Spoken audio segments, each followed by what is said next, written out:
Prayer is often misunderstood as a duty or a ritual, leaving many of us feeling intimidated or unsure of the right words or techniques.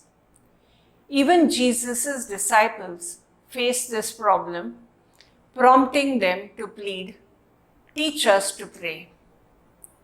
In response, Jesus gave them and us the Lord's Prayer, a timeless guide.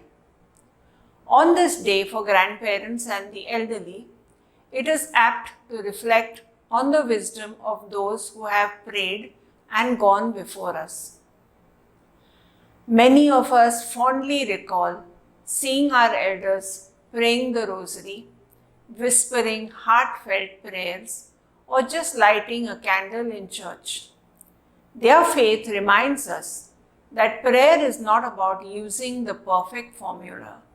It is about humbly entering the presence of God.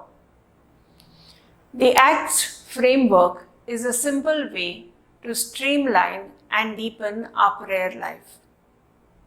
Adoration, praise God for who He is. Confession, humbly acknowledge our sins. Thanksgiving, recognize God's blessings. Supplication, bring our needs before Him. Jesus assures us that if we ask, seek, knock, God will answer. But what about unanswered prayer? God's ways are higher than ours, and His delays are not always denials. Just as Abraham interceded for Sodom, we too are called to persevere in prayer, trusting God's perfect plan.